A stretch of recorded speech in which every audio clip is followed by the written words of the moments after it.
Aldo Grame es economista, es director ejecutivo de la Fundación Libertad, es y Progreso. Claro, Libertad son los colegas, pero también tienen más o menos la misma onda, ¿no? No es Frente para la Victoria. ¿Tienen mejor onda? ¿Sí? Pero tienen más o menos los mismos, Mises, Hayek, ¿no? Bien, vamos, gracias, Gaucho. Bueno, muchas gracias al Consejo de Profesionales y a Agrositio por invitarme a estar con ustedes. Un poco la idea es que veamos qué es lo que está pasando en la Argentina para tratar de entenderlo y qué es lo que se puede esperar hacia adelante. Voy a tratar de que la explicación sea lo más sencilla posible. Puede ser que vean gráficos, aquellos que entiendan los gráficos, síganlos. Los que no los entiendan ni los miren, yo se los voy a contar en fácil. Así que empecemos. Bueno, este es un índice de confianza en el gobierno que se hace muchísimos años. Una cosa que suele pasar siempre, si uno mira los momentos en los cuales gana un presidente, acá en el 2003, cuando gana Néstor Kirchner, después cuando gana Cristina por acá, la primera presidencia, cuando gana la segunda, y ahora cuando gana Macri, siempre hay una apuesta muy fuerte de los argentinos en términos de confianza que se le delega a ese gobierno, lo cual no es raro, porque se supone que si los votamos es porque confiamos que van a manejar el país mejor y lo van a sacar adelante, si no, no los votaríamos.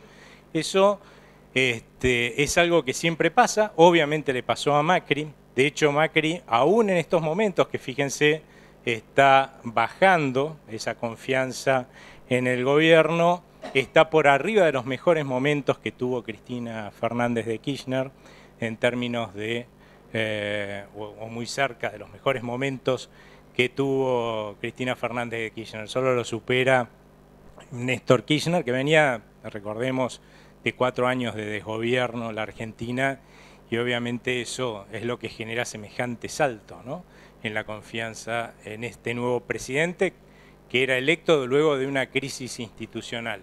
Pero acá lo importante es que por esta confianza en el gobierno y por el hecho de que hoy tenemos al peronismo en un proceso de cambiar de piel, ¿no?, es como un animalito que cambia de piel cada vez que sale del gobierno, pierde el gobierno un líder, tiende a buscar otro liderazgo. El kirchnerismo, a mi juicio, ya está muerto. Siempre pensé que iba a estar muerto si dejaba el gobierno y de hecho es así. Va a quedar como un cúmulo de partidos chiquititos de izquierda, como todos los que tenemos de izquierda, con mucha capacidad de movilización y 5 votos en las elecciones. El peronismo va a mutar y va a buscar otro ismo, va a buscar otro liderazgo que lo vuelva a llevar nuevamente al poder. En esta transición, la verdad es que el gobierno ha tenido la posibilidad entonces de no tener una oposición, ¿no?, unida al frente y a la cual enfrentar, sino algo que está en disolución y que por lo tanto se puede negociar con ellos porque están más predispuestos a hacerlo, más en el caso de algunos de los dirigentes del peronismo que quieren mostrarle a la sociedad que votó claramente a un dirigente que da avisos de ser más racional, más pragmático, que ellos también pueden ser más formales, racionales y pragmáticos, ¿no? Así que en ese sentido está el gobierno logrando los consensos que son muy importantes porque el gobierno hoy no tiene mayoría en el Congreso y tiene que hacer muchos cambios, y lo ideal sería, por motivos institucionales, que estos cambios no sean hechos por decreto de necesidad y urgencia. Así que esto es muy importante que se mantenga alto. La gente del peronismo va a seguir apoyando medidas de este gobierno en tanto y en cuanto la confianza de la gente permanezca alta. Ahora, ¿por qué va a permanecer o no alta la confianza de la gente a futuro? Evidentemente, acá hay 2 promesas que se han hecho que son claves. Una, bajar la inflación. La segunda es que se reactive la economía.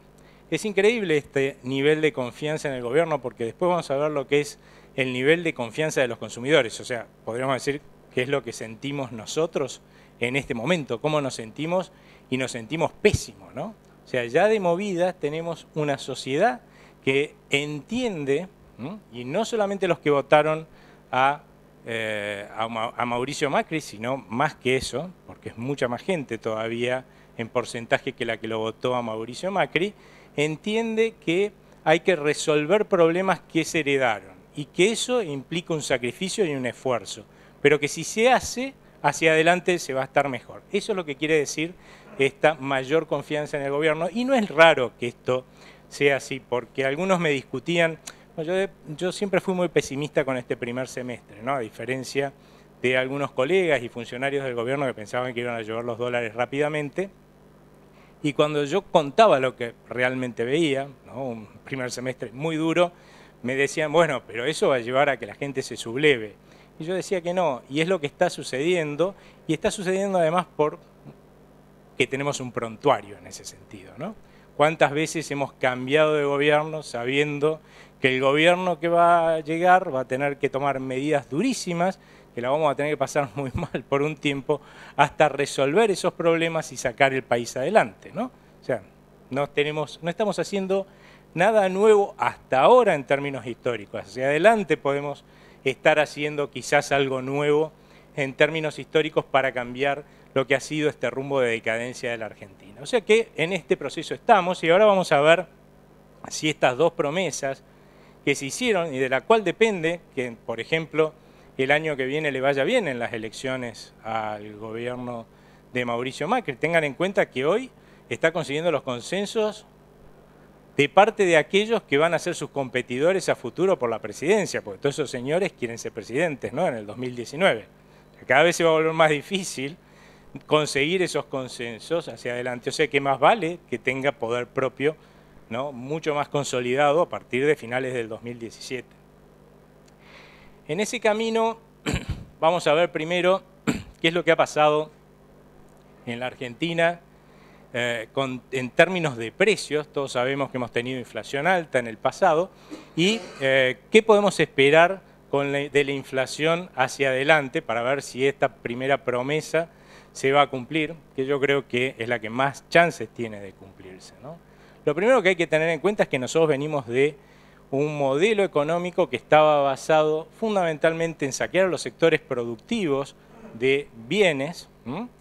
Y con eso subsidiar a las grandes ciudades para que puedan consumir más. ¿A través de qué? Por ejemplo, de las tarifas de servicios públicos recontra subsidiadas, ¿no? Yo pagaba hasta el año pasado, acá en la ciudad de Buenos Aires, el 8% de lo que valía la luz, pagaba 25 o 20% de lo que valía el gas, ¿no? O sea, el resto del país me estaba pagando todos mis servicios públicos, el 10% o 15% según el transporte de mi transporte que uso todos los días para ir de mi casa a trabajar, ese transporte público, trenes, colectivos y subterráneos, ¿no? O sea, alguien lo estuvo pagando, porque no pensemos que eso lo dejaba Papá Noel en el arbolito y con eso nos pagaban, ¿no?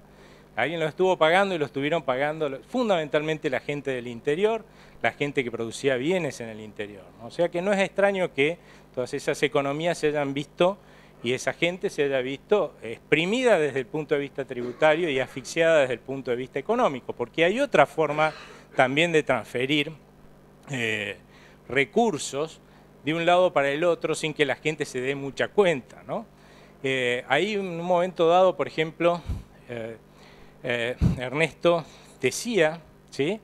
Que justamente habían perdido 88.000 millones de dólares, creo que eran, por las retenciones. Es mucho más que eso, porque ustedes lo que no están contabilizando es que cuando a ustedes le hacen una retención, como ustedes van a vender a partir de ahí al mismo precio que al internacional, menos la retención al exterior, nos estuvieron subsidiando el consumo a todos los que estamos acá en la Argentina de trigo, de maíz, de girasol.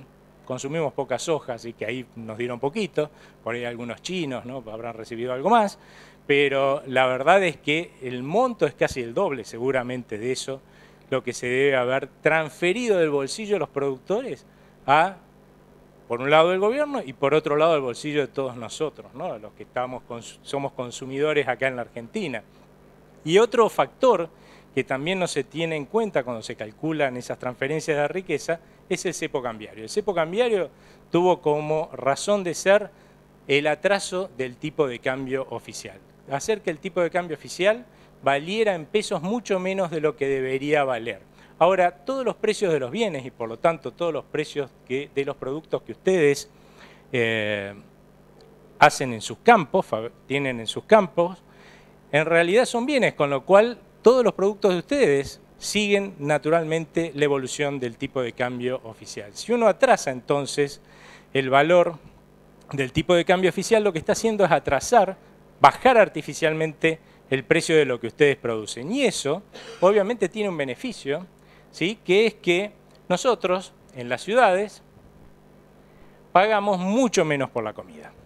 O sea, la comida subía con la inflación, pero de todas formas subía mucho menos de lo que debería haber subido, y esa flechita que ustedes ven ahí es lo que muestra, ¿no?, cómo va perdiendo justamente por ese atraso cambiario que se genera desde el cepo, ¿no?, valor en términos del total de la inflación, lo que nosotros pagábamos por la canasta alimentaria. Y esto es maravilloso, porque imagínense que le estamos dando la posibilidad a los señores de las ciudades, que son un montón y votan, ¿no?, que puedan comprar mucho más de lo que podrían comprar de otra forma, y que no solamente eso, como ahorran en el supermercado, después puedan gastar en otras cosas, ¿no? Entonces, ahí ustedes empiezan a leer por qué en los últimos años, de golpe agarrábamos un diario y leíamos en la parte de economía, todas las economías del interior asfixiadas, el aparato productivo destruyéndose, ¿no?, y asfixiado, y después dábamos vuelta a la hoja, récord de venta de entradas de cine,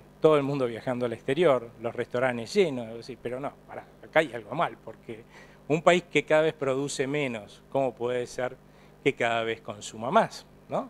Bueno, y justamente es por eso, porque el señor que le compraba las peras regaladas, al pobre tipo que las tuvo que tirar, a la mayor parte de su cosecha la tuvo que dejar pudrir en los árboles, obviamente pudo cargar ese intermediario, ¿no?, que es un servicio, ténganlo en cuenta, pudo cargar mucho más de margen sobre esas peras al traerla a la ciudad de Buenos Aires. E igual vendérmela barato.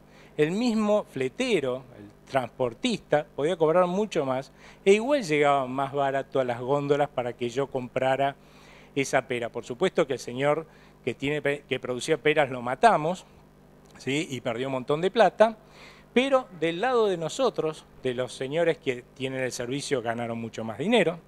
Los señores que comprábamos ahorramos plata, los que compramos en las góndolas esas peras, y obviamente salíamos y ¿qué hacíamos con lo que ahorrábamos? Íbamos al cine, viajábamos al exterior, nos gastábamos la plata, que esos dólares que se supone que no teníamos, íbamos a los restaurantes. Entonces no nos debería extrañar que de la misma forma que si ustedes deflactan, que eso es lo que hice ahí, o sea, le saqué la inflación a los productos de la canasta alimentaria, que son todos bienes, hago al revés.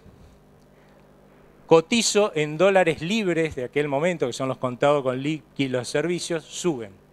O sea, los servicios en la Argentina sí estuvieron reflejando y mucho más el aumento de lo que estaba pasando en el tipo de cambio libre, o sea, la depreciación que estábamos teniendo en el peso. O sea, fueron los grandes beneficiarios, los sectores urbanos fuimos los grandes beneficiarios de esta enorme transferencia de recursos que simplemente estaba significando que nos estábamos comiendo la gallina de los huevos de oro en un tremendo puchero, riquísimo, pero nos la estábamos comiendo.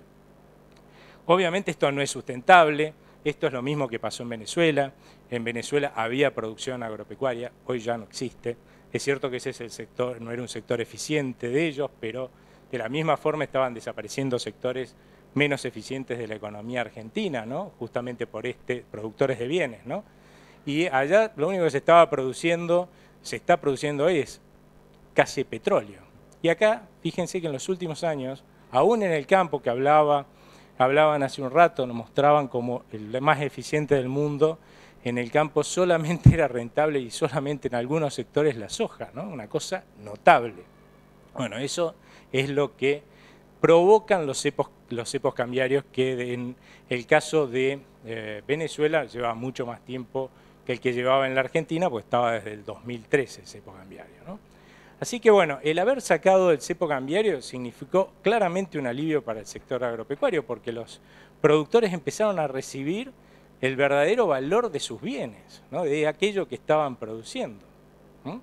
Antes tenían una quita, como una retención, todas las exportaciones de la Argentina, todo lo que era posible de exportar en la Argentina, de 1/3 de su valor, una retención adicional, cambiaria, que se sumaba a las que podías tener impositivas, ¿no? Estas retenciones que te cobraban en la aduana. Así que claramente esto ha significado un beneficio. ¿Y qué es lo que vamos a ver qué es lo que se observó en ese momento? Obviamente lo que les contaba hace un rato, ¿no? La confianza de los consumidores era fenomenal. Estos son votos, ¿está? Es voto de la gente, ¿eh? Y eso es lo que estaba apostando a este modelo, ¿no? Mantener el poder a partir de esto. Por otro lado, teníamos un Banco Central que le estaba dando la maquinita, eso es lo que crecía la base monetaria en forma interanual, que le estaba dando a la maquinita cada vez más. Fíjense cómo crecía la base monetaria, nos extraña que tengamos una inflación que haya estado en niveles altísimos. Es más, antes de irse, el señor Vanoli se cansó de emitir cuando ya vio que habían perdido las elecciones, se cansó de emitir para financiar el gobierno. Por eso esa última rayita que pega un salto y al final es diciembre. Y eso que cuando asume el actual gobierno y el actual presidente del Banco Central se dedicó a bajar, y eso es un promedio, ¿no? A bajar la base monetaria, o sea que si lo hubiéramos dejado a él eso estaba mucho más alto. Por otro lado, la liberación del tipo de cambio, es cierto, algunos dicen, bueno, hubo una devaluación. No hubo una devaluación, porque lo que se devalúa es el peso, y todos sabemos que el peso no valía 9,80 o 9,70, ¿no? Si no, alguien me lo hubiera podido plantear en ese momento, alguno de ustedes me vende a 9,70 y me hubieran dicho, ni loco, ¿no? A cualquier funcionario, a Kicillof también le pude haber dicho eso, a Vanoli, y me hubiera sacado como rata por tirante. Y sí, porque todos sabíamos que valía mucho más, ¿no? Que valía 15, 16 en aquel momento. Y a pesar de que la expectativa era una salida en la cual íbamos a tener un aumento por ahí del tipo de cambio con respecto a lo que estaba cotizando en los mercados libres, que por ejemplo son los que estaban en la bolsa, ¿no? El contado con liqui o el dólar bolsa, en realidad a la salida del tipo de cambio, el tipo de cambio tendió a bajar. O sea que se reflejó esta confianza en el gobierno que hablábamos hace un rato, esa confianza en un cambio de estrategia del Banco Central inmediatamente nuestro valor de la moneda. O sea, contra los mercados libres, que era lo que verdaderamente valía un peso, en términos de dólares, el peso se tendió a apreciar, de hecho, ¿no? Y luego, bueno, hubo una pequeña suba hasta 16 pesos, yo creo que eso fue un mal manejo del Banco Central, lamentablemente, y una suba del dólar en el mundo, pero bueno, más allá de esa estampida que después fue corregida, la verdad es que hemos tenido una moneda que se ha presentado bastante estable, con alguna tendencia a la depreciación, pero bastante estable.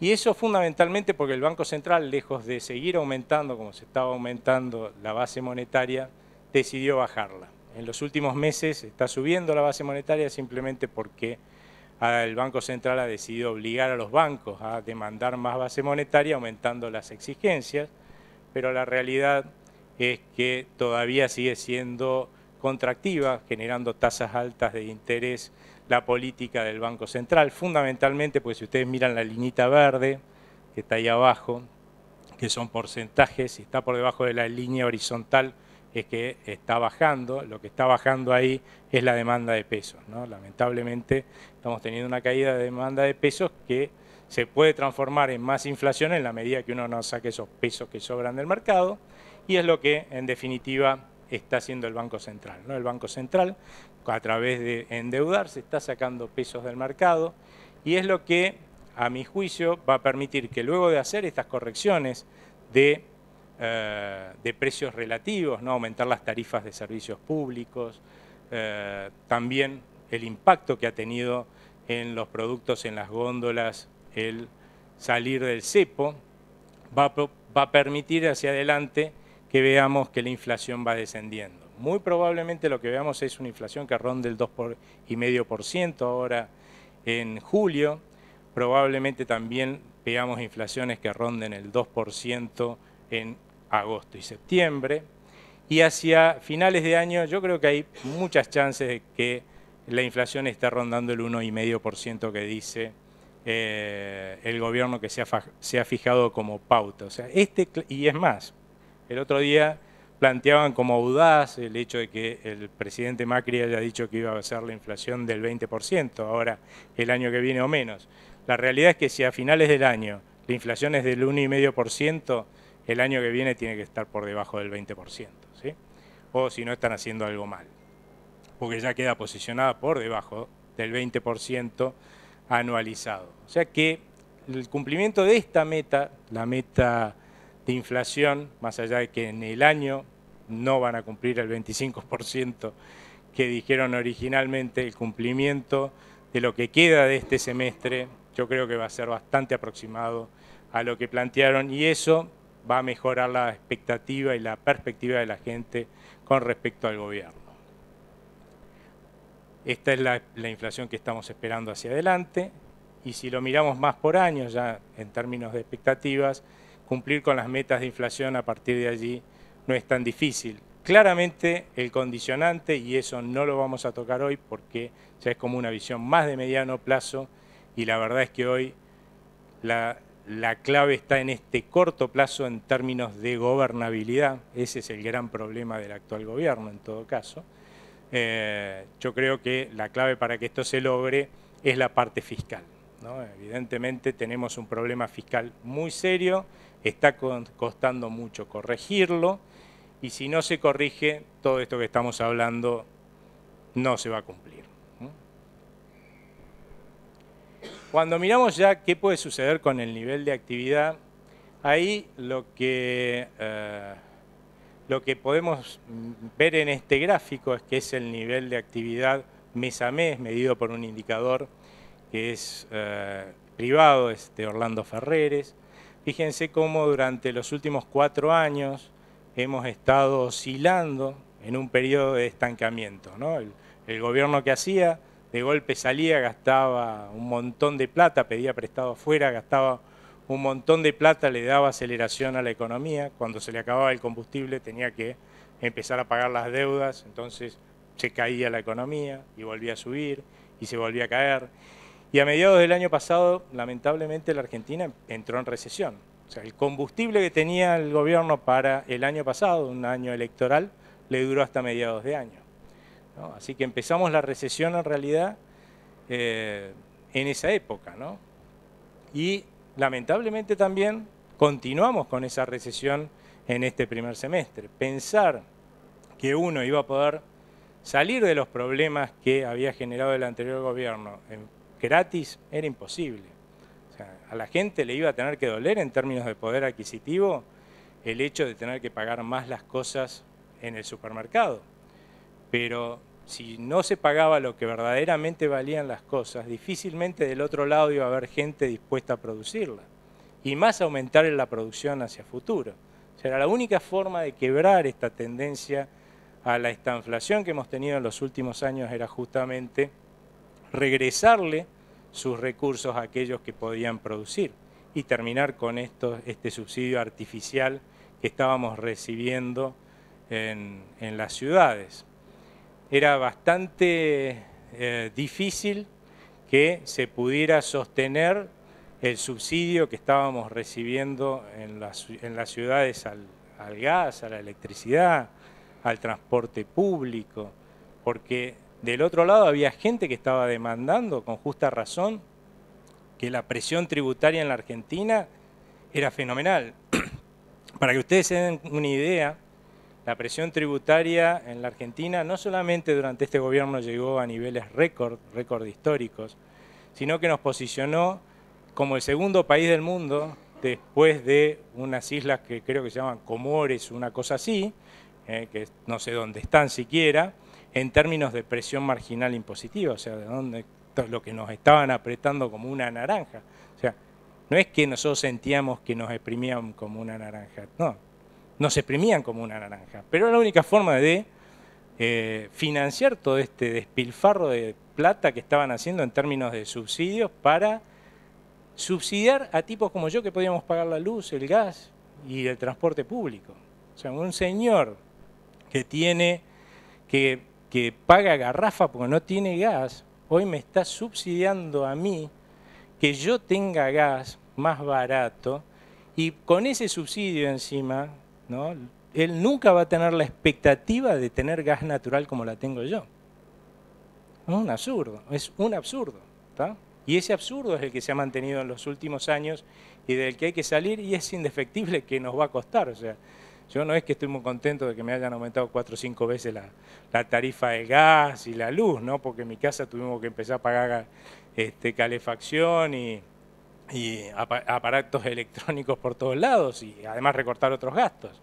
Pero la realidad es que es una injusticia que haya gente que pasa aún necesidades y paga impuestos para que yo no pague lo que corresponde por lo que uso, ¿no?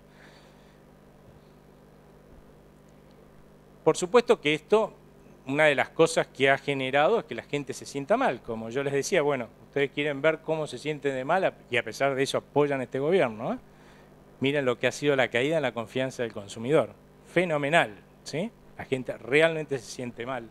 Por suerte ya estamos empezando a encontrar lo que sería un valle, parece, en términos de caída de confianza del consumidor. Y esto es importante porque en el corto plazo nos indica que de los consumidores no vamos a poder esperar demasiado. Y es cierto, porque imagínense que si yo estoy pagando más las cosas en el supermercado, y estoy pagando más por la luz y el gas y el transporte público, ¿en dónde voy a dejar de gastar? En todos los sectores de servicios. Todos esos que les fue tan bien antes, ahora les tiene que ir un poco peor. Y les va a ir peor en términos de poder adquisitivo.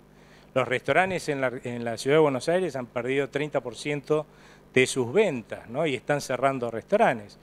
Y esto se vuelve más duro porque encima tenemos una dirigencia sindical que parece que estuviera en otro mundo y que no se enteró de lo que estaba pasando en la Argentina y de lo que votó la gente, ¿no? Entonces pidieron, el señor de los gastronómicos hoy está horrorizado por la cantidad de despidos, pero fue el que salió, disculpe, se me iba a escapar algo, a pedir 40 o 50% de aumento de sueldo. Cuando los argentinos no teníamos plata para ir a los restaurantes, él pedía 40 o 50% de aumento de sueldo. O sea, claramente hay gente que va a obligar a sus afiliados y a los argentinos a pagar costos en términos de desempleo y caída del nivel de actividad que no son razonables. Así que ¿de dónde van a venir? Bueno, en gran parte, yo lo siento por lo que decía Richard hace un rato, va a ser responsabilidad de ustedes, ¿no? Y sí hay una cierta responsabilidad, porque de la misma forma que antes éramos los malos de la película en las ciudades, ahora nosotros estamos haciendo el sacrificio, y es lógico que sea así, para que ustedes recuperen lo que es propio, ¿eh? No es que le están regalando nada, ni los están subsidiando desde las ciudades ahora, pero que se está haciendo un sacrificio, se está haciendo, y claramente de las ciudades no va a venir esta reactivación, sino que va a ser fundamentalmente de los sectores que producen bienes que se puedan exportar, y en ese sentido tuvimos suerte en parte porque tuvimos un aumento de los precios de las materias primas en los últimos meses que antes venían claramente en baja y de golpe empezó a subir. Lo mismo si miramos el precio de la soja, y esto fue suerte que ayudó a compensar en parte la mala suerte, ¿no?, de un clima que no nos fue tan favorable, retrasó la cosecha, provocó pérdidas. Pero la realidad es que si ya estamos viendo un piso en este momento, cuando uno mira los datos en términos de caída del nivel de actividad, es justamente porque ese piso se lo puso el campo, así nomás, ¿sí? Y hacia adelante no solamente tenemos que poner las expectativas en lo que pueda mejorar el campo, y las exportaciones, que además en el segundo semestre el campo por primera vez va a tener incentivos a seguir produciendo y fuerte. En los últimos años, el segundo semestre, ni se hablaba del campo porque casi no exportaba nada, no producía nada. Bueno, ahora por primera vez en varios años vamos a tener un campo produciendo, eso también nos va a ayudar en contrapartida contra una mala noticia. Seguimos teniendo un Brasil que se nos cae a pedazos al lado y es el principal demandante de nuestras exportaciones industriales. Por ahí no vamos a tener una salida, así que sigue siendo fundamentalmente lo que pueda aportar el sector agroindustrial, lo que va a generar esta salida hacia adelante. También otra cosa que es importante, y para eso sigan esta liñita azul, cuando esa liñita azul, que es el riesgo país, baja, eso quiere decir que hay mucha más gente queriendo invertir en la Argentina. ¿Tá? Y eso está pasando. La gente está queriendo invertir en la Argentina porque viene haciendo una apuesta en el sentido de que el país va a cambiar. ¿Qué están llegando? ¿Lluvia de dólares que vienen a invertir de largo plazo? No, olvídense. Nosotros somos un país que hicimos un par de cosas bien hasta ahora. Salir del cepo, eso estuvo bien. Arreglar con los holdouts, eso también estuvo bien. Pero no nos olvidemos que en las últimas décadas hemos destruido nuestra calidad institucional y nuestra seguridad jurídica. Hemos atropellado el derecho de cualquiera que quiera producir en la Argentina algo, locales y extranjeros. Eso ha sido nuestra historia. En los últimos 20 años, la Argentina ha sido el segundo país del mundo que más ha caído en calidad institucional, dentro de 192 países en el mundo. Eso es la Argentina. Y nosotros esperamos que de golpe, porque hacemos dos cositas bien, nos van a llover dólares de inversores que quieren hundir su plata acá en la Argentina, porque una vez que puso la fábrica no se la puede llevar. Imposible. Es más, lo que nos va a sacar adelante en el corto plazo, aunque a algunos economistas no le gusten, son los capitales especulativos, esos que parece ser tan malos, los capitales golondrinas. Bueno, esos son los que están entrando, los capitales financieros. ¿Y por qué dicen que son malos estos muchachos? Y en realidad son muy buenos, porque son los que financian y nos dan financiamiento para consumir un poco más, para invertir un poco más y de esa forma sacar la economía adelante. ¿Por qué dicen que son malos? Fundamentalmente porque dicen, bueno, pero cuando bajan los rendimientos, como estos muchachos buscan rendimientos, se van. Y entonces, ahora ni se pusieron a pensar por qué bajan los rendimientos. La única forma en la cual los rendimientos bajan en un país, ¿sí?, de este tipo de inversores, es porque el país hace las cosas bien. Entonces, como hace las cosas bien, genera cada vez más confianza. Y empiezan a llegar unos señores que invierten en países que generan confianza. Y esos capitales son infinitamente más grandes que el grupito chiquitito que son los que justamente son especulativos. O sea que cuando se van los especulativos, la verdad es que a nadie le importa porque está llegando esa otra masa de inversores que es muchísimo más grande. Y por eso bajan los rendimientos. Entonces realmente tendremos que aprovechar hasta que generemos confianza en realmente que vamos a reconstruir nuestras instituciones hacia adelante. Y no solamente confianza en este gobierno, porque esto es una república.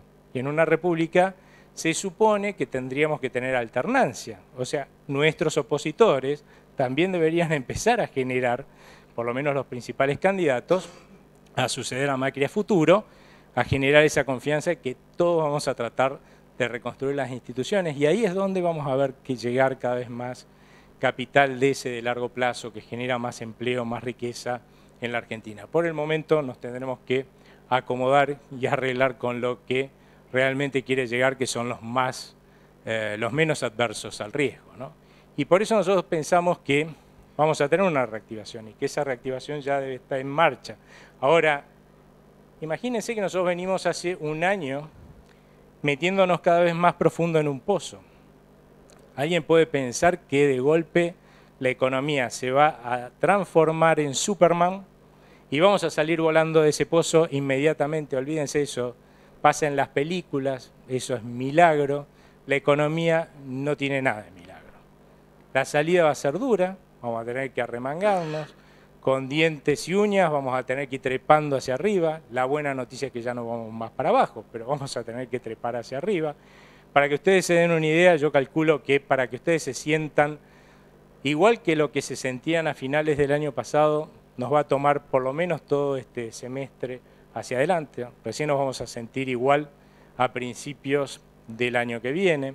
Para que ustedes se sientan como se sentían a mediados del año pasado, que era el momento en que entramos en recesión, vamos a tener que esperar hasta el tercer trimestre, más o menos, ¿sí? Y es más, hay otra parte también de la película de lo que vamos a ver, que hay que contar. De la misma forma que antes, el modelo anterior lo que hacía era saquear a los productores de bienes, y fundamentalmente a los del interior, para subsidiarnos y hacer que en las ciudades vivamos por arriba de nuestras posibilidades, ahora la situación se va a invertir. O sea, la reactivación va a empezar en el interior, y de hecho yo creo que ya empezó, ¿sí?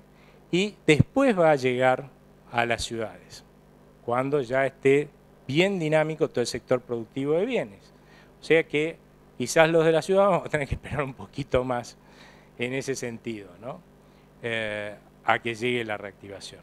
Pero yo la verdad que tengo confianza que va a haber una reactivación hacia adelante, tengo confianza en que el año que viene, si se hacen las cosas muy bien, vamos a estar creciendo más del 3%, si no se hacen tan bien o el mundo que está bastante, que se descalabra o no, se descalabra, podemos llegar a crecer más del 2%, pero el año que viene ya vamos a estar en una situación de crecimiento, ¿sí? En todo caso en la Argentina.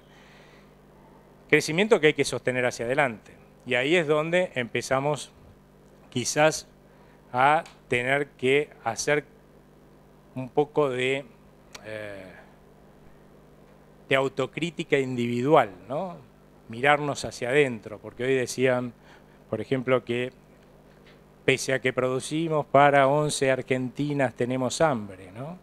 En el país, y es verdad que hay hambre en la Argentina, lamentablemente, pero si uno mira los países en el mundo, no son los países que producen alimentos los que no tienen hambre, porque hay países que no producen nada de alimento y no hay hambre, ¿no? Japón, por ejemplo, ¿sí?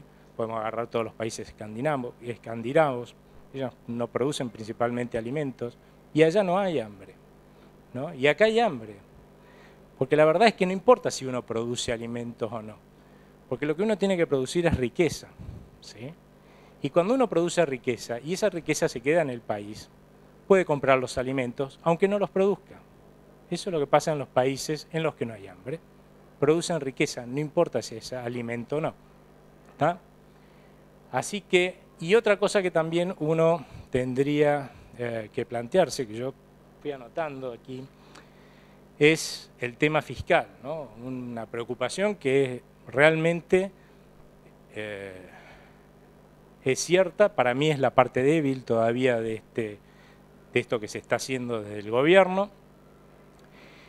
Y en la parte fiscal, el gobierno nacional está resignando muchísimos ingresos, ¿sí? Porque le está transfiriendo la deuda esta que tenía por las transferencias que se hacían al ANSES del 15% de la coparticipación. Ahí va a tener una pérdida de ingresos muy importante hacia adelante. Está bajando fundamentalmente impuestos que en su gran mayoría no son coparticipables, como es el caso de las retenciones, o sea que va a tener otra pérdida de ingresos muy fuerte. Y cuando uno analiza la presión tributaria de la nación, la verdad es que aumentó un montón. Pero si uno mira, a su vez, qué pasó con la presión tributaria de las provincias y los municipios, creció tanto o más que la nación. Y en impuestos y tasas que son disparatadas. O sea, vos ponés un cartelito adentro de tu negocio y tenés que pagar por publicidad. O sea, nos saquearon por donde han podido. Y después nos llama la atención, ¿no es cierto?, que las cosas, que toda esa cadena de comercialización en la Argentina, que hace que yo pueda comprar en la verdulería o en el supermercado frutas, verduras u otros bienes, se acaran. La presión tributaria es enorme que están pagando estos señores por poder tener ese negocio en la ciudad de Buenos Aires o en cualquier ciudad. Con lo cual, y ustedes como productores de campo, ni hablar, también sienten esa presión tributaria. O sea que hacia adelante, la verdad es que los que van a poder seguir bajando la elevadísima, aún elevadísima, carga tributaria que tenemos los argentinos para que este país sea realmente competitivo y genere más dinamismo y nos ponga en crecimiento, van a ser las provincias y los municipios. Y ahí la responsabilidad ya queda cada vez más cerca de ustedes, fíjense, ¿no? Y acá el problema es en qué medida nosotros vamos a asumirnos como ciudadanos. Yo veía estos hombrecitos que se nos volvían cada vez más monos, ¿no? Y yo pensaba en más bien unos ciudadanos que se vuelven cada vez más súbditos. Eso hemos sido hasta ahora nosotros, ¿no? Ciudadanos que se vuelven cada vez más súbditos. Y ustedes saben cómo eran los súbditos, ¿no? Si no agarran un libro de historia, ¿no? Los súbditos eran casi esclavos, ¿no? Mantenidos por el señor feudal. A eso hemos llegado nosotros. Somos esclavos que mantenemos a los señores feudales. Si queremos seguir así, allá nosotros no nos quejemos después de que nos va mal, ¿no? Pero es lo que hemos venido haciendo. Y para pasar a ser ciudadanos lo que tenemos que empezar es a asumir un mayor compromiso como tales, participar en política o no, en gremialismo sectorial, ¿no? En las sociedades rurales de los pueblos y las ciudades, en las asociaciones intermedias, si no son del campo, en las asociaciones profesionales, pero participar, involucrarse para empezar a controlar a nuestros gobernantes, porque si no, vamos a seguir con esto de sentirnos más que ciudadanos naranjas a exprimir. Lo único que hemos estado haciendo hasta ahora es elegir al señor que nos va a exprimir. ¿Tá? Bueno, muchas gracias.